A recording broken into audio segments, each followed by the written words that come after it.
وذلك دين القيمة والصوم رمضان في كل عام وسنة وحج البيت الحرام في العمر مرة واحدة لمن استطاع. والصلاة والسلام على سيدنا محمد نبي الهدى والرحمة وعلى آله وصحبه الذين اتبعوا من يومنا هذا إلى يوم القيامة. أما بعد حضرات المحترمين, para alim ulama, para guru, para kiai, asatizah, para sesepuh dan tokoh masyarakat, bil khusus Shofibul Fadilah, guru kita Bapak Haji Muslim Singgan Kelsi, yang kita doakan beliau sehat panjang umur. Guru kita Bapak Haji Ismlandar, semoga juga sehat panjang umur. Ketua Masjid Al-Faizin, guru kita Bapak Haji Badrus Zaman, dan juga para asatizah yang lainnya yang saya hormati, Bapak Ustaz Haji Mahfud Anwar, Ustaz Ahmad Raihan, dan banyak lagi para guru yang hadir, yang semoga dengan hadirnya para guru-guru menjadi menambah turun rahmat Allah Subhanahu wa Ta'ala. Ketua RW 0 berapa nih? 4, Bapak Dr. Andes Ahmad Faisal, dan juga beserta RT berapa tahun ini ya. Hadirin bapak-bapak, ibu-ibu, jamaah Majelis Islah dan Mi'raj yang semoga kita semua dirahmati Allah Subhanahu wa Ta'ala. Alhamdulillah malam hari ini kita bisa kumpul di Masjid Al-Faizin untuk memperingati Isra Mi'raj. Berbicara Isra dan Mi'raj, jangan kita tanya bagaimana Isra dan Mi'raj, tapi yang kita tanyakan kenapa Isra dan Mi'raj. Kalau kita tanya bagaimana Isra dan Mi'raj, akal kita ini, akal manusia itu, logika kita tidak akan masuk. Karena ini merupakan peristiwa besar dalam sejarah dakwah Rasulullah SAW. Tapi kalau kita tanya kenapa Isra dan Mi'raj, insya Allah ketemu jawabannya. Sehingga kalau ada orang yang masih tidak percaya dengan peristiwa Isra dan Mi'raj, itu wajar, karena mengukurnya dengan akal. Padahal kalau orang-orang yang paham tentang bahasa Arab, nggak susah-susah banget untuk memahami dan mempercayai peristiwa Isra. Karena ayatnya saja sudah diawali dengan Subhanalladzi asra bi'abdi. Sudah diawali dengan kata subhan. Kalau sudah kata subhana, ini udah di luar akal manusia. Nah, ibu-ibu, dalam surah Yasin kita sering baca tuh, innama amruhu idza arada syai'an ayyaqula lahu. Ayat berikutnya, subhanalladzi biyadihi malakutu kulli syai'in wa ilaihi turja'un. Maka kalau kita tanya bagaimana, itu tidak akan mungkin akal manusia itu menjangkau peristiwa Isra dan Mi'raj. Tapi kalau kita tanya kenapa Isra dan Mi'raj, insya Allah sampai. Kenapa sih Rasulullah itu diisrakan dan dimi'rajkan? Pada saat atau tahun terjadinya Isra dan Mi'raj, yang tahunnya itu disebut dengan Amul Husni, tahun kesedihan. Karena saat itu Rasulullah sedang berduka. Kenapa Rasulullah berduka? Karena dua sosok manusia penting dalam hidup Rasulullah wafat. Yang pertama, wafat paman beliau Abu Thalib. Rasulullah sedih karena Abu Thalib ini adalah penopang, salah satu penopang dakwah Nabi kita Muhammad sallallahu alaihi wasallam. Kenapa Rasulullah sedih? Ini nanti akan kita lihat. Padahal ketika Sayyidina Hamzah wafat saja Rasulullah sedih, tapi nggak sedih seperti wafatnya Abu Thalib. Padahal Abu Thalib itu dalam sejarah belum pernah mengucap syahadat. Tapi kenapa Rasulullah itu sedih? Kita coba angkat rahasianya. Ternyata walaupun Abu Thalib itu belum pernah mengucap syahadat, dalam membela dakwahnya Rasulullah itu luar biasa. Bahkan ketika orang-orang kafir Quraisy, diantaranya Abu Jahal, mengatakan kepada Abu Thalib, wahai Abu Thalib, sampaikan kepada ponakanmu Muhammad, dia maunya apa? Kalau mau harta, berapa banyak yang dia inginkan? Kalau mau jabatan, jabatan apa yang dia mau? Kalau mau perempuan, perempuan yang bagaimana yang dia mau? Akan kami persiapkan. Disampaikan oleh Abu Thalib kepada Rasulullah. Jawaban Rasulullah tegas, wahai paman, baru kata harta, baru kata jabatan, baru kata wanita, seandainya mereka meletakkan matahari di tangan kanan saya, bulan di tangan kiri saya tidak akan berhenti untuk berdakwah.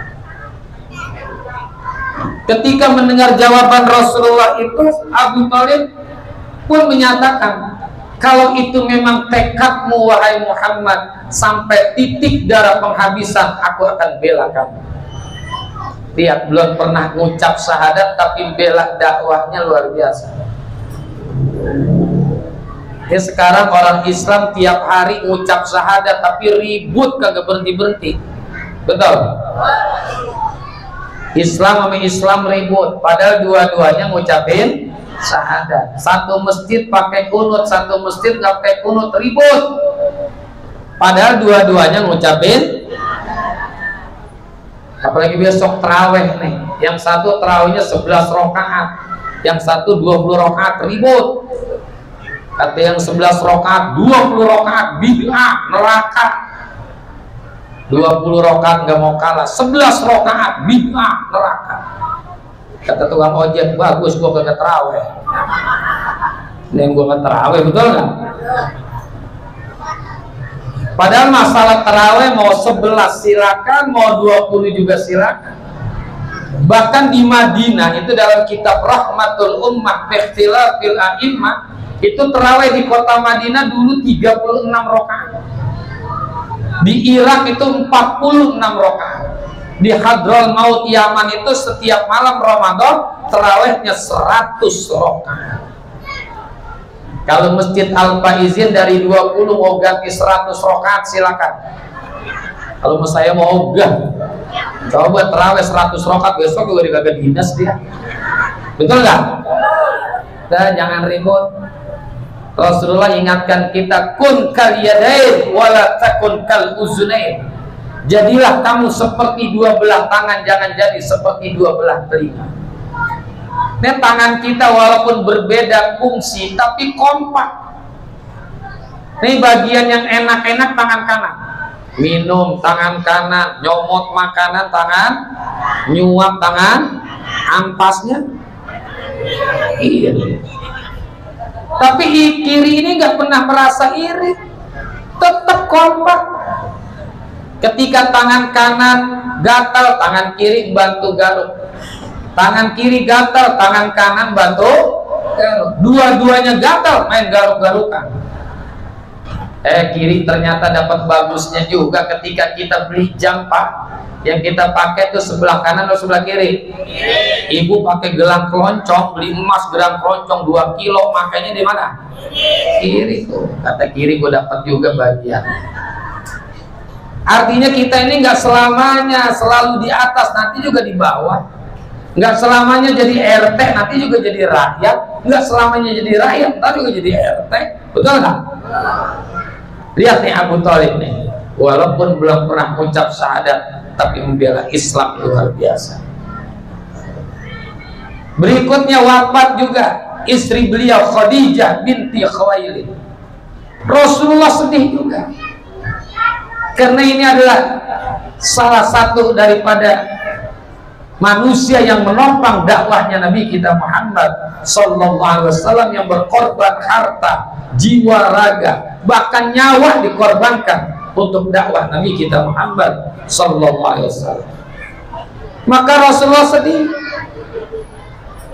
Padahal Pak, ketika wafatnya Khadijah itu usianya 65 tahun, anaknya ada 7.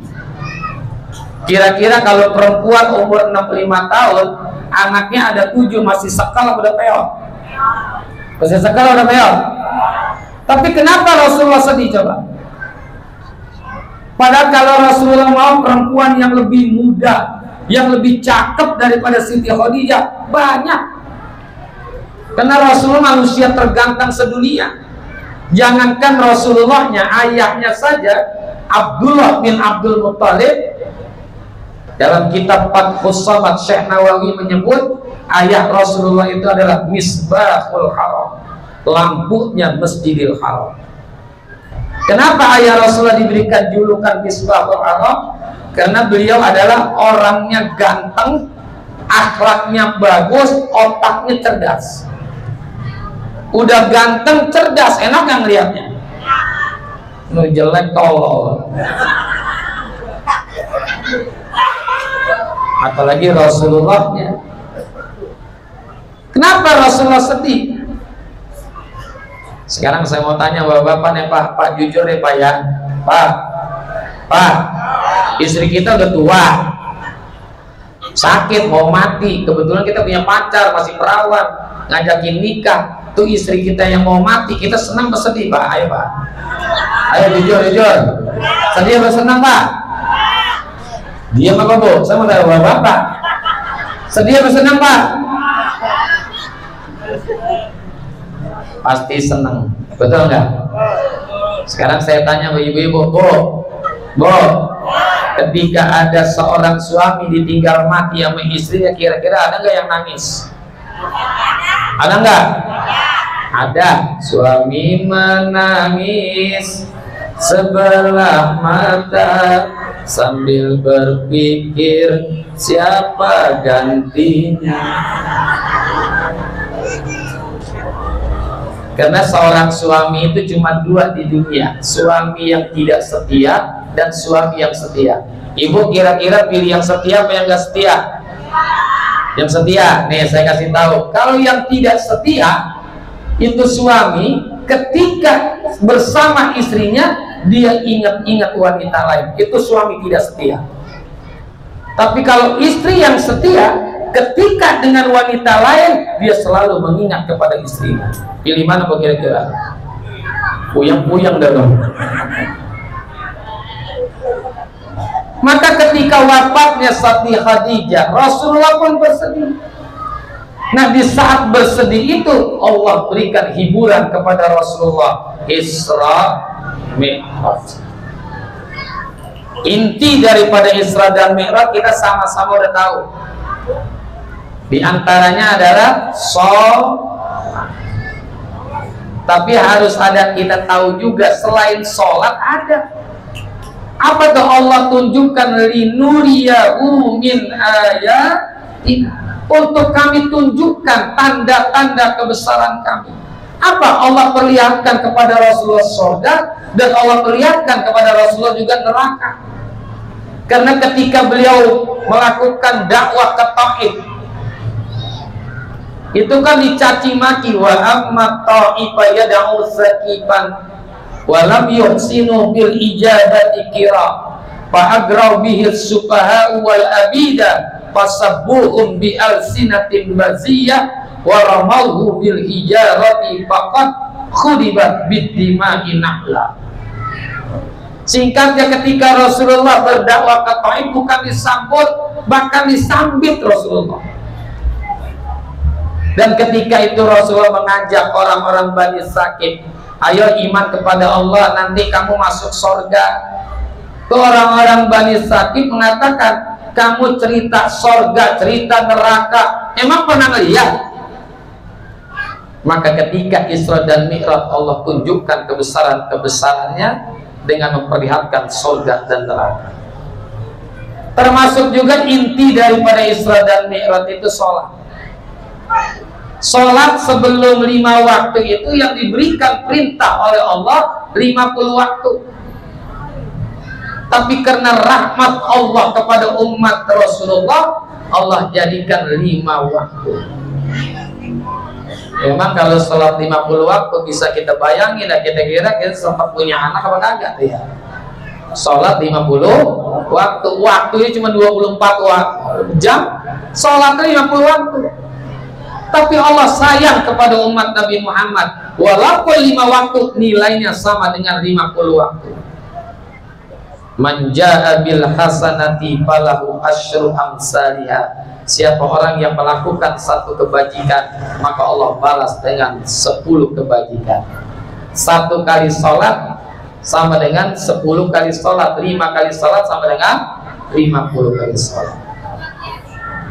Nah, kenapa kita mesti melakukan sholat? Jawabannya adalah inna a'toinakal, sesungguhnya telah kami berikan kepadamu nikmat yang begitu sangat banyak. Ini nikmat yang Allah beri kepada kita ini, kalau kita mau itu gak bakalan bisa. Di dalam surah Ar-Rahman sampai 31 kali itu, fabi ayyi ala'i rabbikuma tukad, nikmat Tuhan kamu yang mana yang kamu dustakan. Wa in ta'uddu nikmatallahi la tuhsuha. Jika engkau ingin menghitung nikmat Allah, pasti tidak akan bisa menghitung. Dari nikmat yang banyak itu ternyata membayarnya cukup gampang. Fasolli li rabbika wanhar, maka sholat ini murah. Karena ibadah yang paling murah modalnya tidak lain adalah sholat. Pergi haji mahal nggak? 60 juta taruhlah. Puasa mahal nggak? Iya, lagi puasa kita nggak makan, tapi begitu lagi buka puasa, di atas meja kita ada bakmi, bakwan, bakpao, bakyak, baskom, apa aja tumpul. Zakat perlu modal mahal, tapi kalau sholat modalnya murah. Ini mungkin yang ibu punya paling harganya 300.000, betul nggak Bu? Kadang-kadang itu yang paling mahal. Kadang-kadang punya satu, ini udah kuning sini. Nih kita punya kain Pak, laki-laki baju koko paling berapa duit? Kain paling ya BHS emang mahal, tapi kan nggak wajib pakai BHS. Ada yang murah, Wadimor, Atlas, apa lagi? Sapir. Nah, apa lagi? Cap mangga, gajah duduk, yang pakai orang yang gemuk, benar-benar gajah lagi duduk. Kalaupun ada orang tidak memiliki penutup busana untuk melakukan sholat, di situ ada taklilut takalif, peringanan beban, tetap melakukan sholat dengan cara uryan, telanjang, tanpa busana. Karena tidak ada itu sholat boleh ditinggalkan dalam kondisi apapun. Dalam perjalanan tetap melakukan sholat, dalam keadaan sakit tetap melakukan sholat. Bahkan tadi ketika tidak memiliki penutup aurat tetap wajib melakukan sholat. Cuman ada syaratnya. Yang pertama, kalau sholat dalam keadaan tanpa penutup busana, yang pertama syaratnya sholatnya jangan di masjid. Satu. Kok ketawa sih Bu? Bener apa salah tuh? Yang kedua, sholatnya duduk iftirosh, di tempat yang gelap, tutup pintu, tutup jendela, khorden tutup, tanpa ada ruku, tanpa ada sujud. Karena kalau sholat telanjang pakai ruku, pakai sujud serem. Tetap wajib melakukan sholat. Maka bagi orang yang tidak melakukan sholat itu keterlaluan. Padahal modalnya fasolli li rabbika wanhar. bayar pakai sholat. Tapi sholat wajib juga tidak cukup, kita harus tambahkan lagi dengan sholat-sholat sunnah. Ini untuk membayar nikmat Allah. Kalau kita ingin membayar nikmat Allah dengan harta yang kita miliki, nggak bakalan cukup. Ini oksigen yang kita hirup saja, ini sehari mesti 15 kilo. Kalau kita tanya di dokter tuh, di rumah sakit atau tukang oksigen, itu yang 12 kilo aja harganya 750.000. Belum sewa tabungnya, taruhlah 1,5 juta. Kira-kira kita bayar 1,5 juta setiap hari membayar oksigen kepada Allah, bisa nggak? Nggak bisa. Belum lagi jantung, darah, segala macam nikmat-nikmat yang Allah berikan kepada kita. Ini nggak cukup. Maka Allah kasih keringan buat kita. Fasholli li rabbika wanhar, maka sholatlah. Tapi sholatnya harus karena Allah, bukan untuk Allah, tapi karena Allah. Karena sholat kita itu nggak ada Allah butuhkan. Makanya sholatnya bukan untuk, tapi karena Allah. Inna sholati wa nusuki wa mahyaya wa mamati lillahi rabbil. Sesungguhnya sholatku, ibadahku, hidupku, matiku semata-mata karena, bukan untuk. Karena Allah nggak butuh sholat kita. Emang Allah butuh sholat kita? Enggak. Hadis qudsi ini jelas, lau anna awwalakum wa akhirakum wa insakum ala aqqa qalbi rajulin wahidin minkum ma zada zalika fi mulki syai'a. Hadis qudsinya Allah firmankan, seandainya orang-orang terdahulu, orang-orang yang akan datang, baik dia manusia ataupun jin, yang memiliki kualitas ketakwaan di dalam hatinya di atas orang yang paling takwa. Sebut aja manusia dari zaman Nabi Adam sampai akhir zaman, ibadahnya kayak Rasulullah. Apa Allah nyatakan? Mazada zalika fi mulki syai'a. Semuanya itu tidak bisa menambahkan sedikit pun kekuasaan itu. Sedikit pun kekuasaan itu semeletet lah, kalau bahasa kita semeletet, nggak bisa nambahin kekuasaan. Itu artinya ibadah yang kita lakukan termasuk sholat itu bukan untuk Allah, untuk diri kita sendiri. Mana diri kita sendiri? La in syakartum la azidannakum. Jika kalian bersyukur melalui sholat, pasti akan aku berikan. Itu kembali pada diri kita sendiri. Makanya keterlaluan bagi orang yang tidak melakukan sholat. Makanya wa'mur ahlaka bis shalah wastabir 'alaiha. Perintahkan kepada keluargamu untuk melakukan sholat, maka bersabarlah. La nas'aluka rizqo, aku tidak meminta kepadamu akan rezeki. Kalau ada orang beralasan saya nggak bisa melakukan sholat kalau nyari nafkah, langsung Allah jawab, la nas'aluka rizq, aku yang ngurus rezekimu. Nahnu narzukukum, kamilah yang memberikan rezeki kepada kamu. Ini ada alasan lagi nyari nafkah sampai tidak melakukan sholat, Allah jawab, nahnu narzukukum, kami yang mengurusi rezekimu. Kita nggak usah ngurusin rezeki, yang ngurusin rezeki kita siapa? Allah. Tugas kita laksanakan ibadah. Ini penting, jangan sampai gara-gara mencari nafkah, nyari rezeki, tapi meninggalkan Allah yang memberikan rezeki. Nggak ada alasan. Perintahkan untuk melakukan sholat. Terakhir nih ya, karena masih banyak mubalik lagi. Yang membedakan manusia dengan monyet itu ternyata adalah sholat. Yang membedakan manusia dengan monyet itu adalah sholat. Sekarang saya tanya, monyet makan nggak? Minum? Kawin nggak? Punya anak? Tidur? Sholat nggak? Sekarang saya tanya manusia, manusia makan? Minum? Kawin? Punya anak? Tidur? Sholat nggak? Sholat. Lanjutin nggak nih? Lanjutin nggak?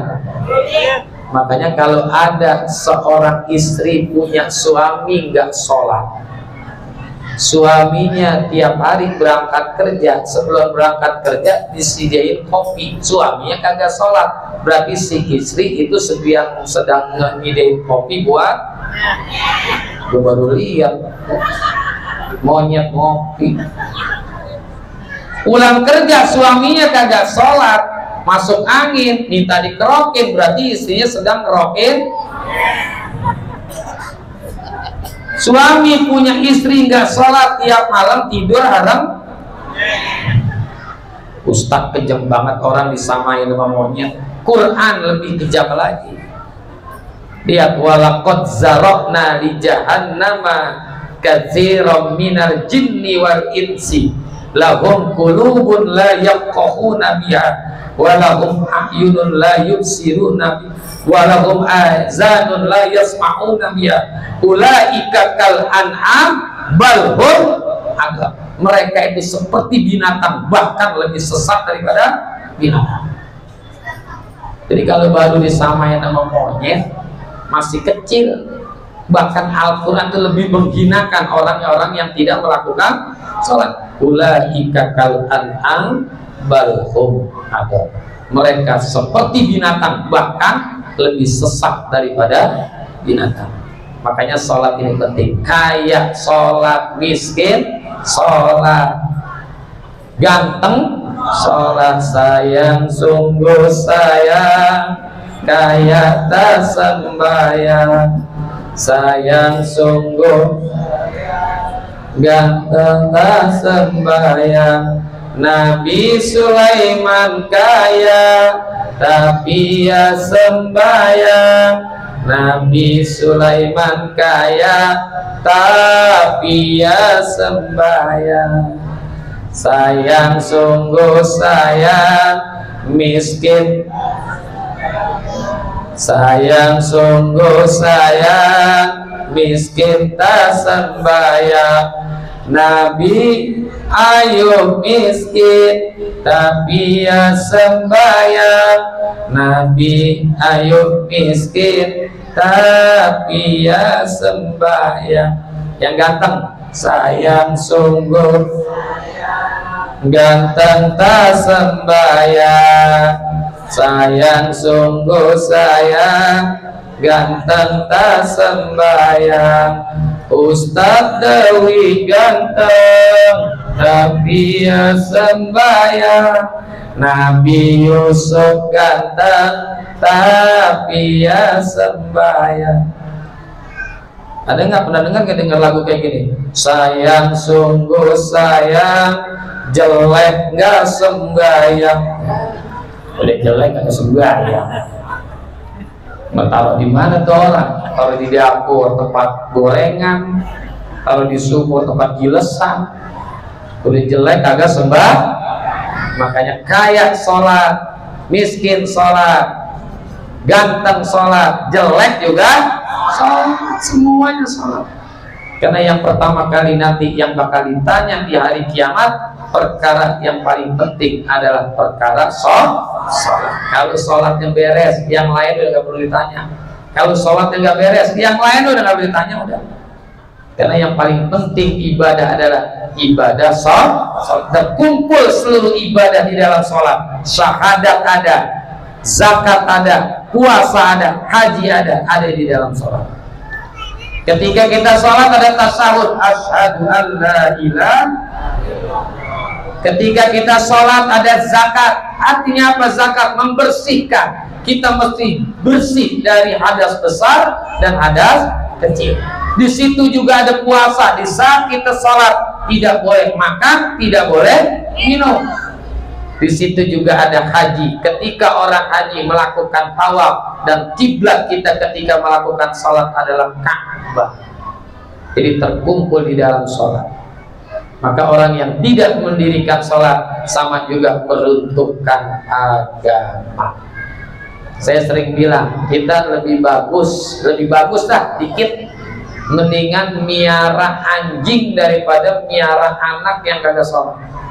Percaya apa kagak? Kalau kita punya anjing di rumah kita paling nggak diturunin rahmat oleh Allah. Tapi kalau kita tidak punya anak tidak sholat, di situ bukan hanya tidak turun rahmat, tapi runtuh agama di dalam rumah tangga kita. Saya sering bilang gitu, kita mendinganlah miara anjing daripada miara anak yang tidak sholat. Karena kalau miara anjing tadi cuma tidak turun rahmat, tapi tidak sholat, itu runtuh agama di dalam rumah tangga kita. Karena anak adalah untuk menegakkan agama di dalam rumah tangga. Ini saja yang saya sampaikan, mudah-mudahan sedikit ada manfaat. Nanti akan dilanjutkan dengan guru-guru kita yang lainnya. Semoga apa yang saya sampaikan ada manfaat untuk kita semua. Terima kasih. Hadanallahu iyyakum ajma'in. Mohon maaf. Wassalamualaikum warahmatullahi wabarakatuh. Waalaikumsalam warahmatullahi wabarakatuh. Demikian tadi Bapak dan Ibu para hadirin.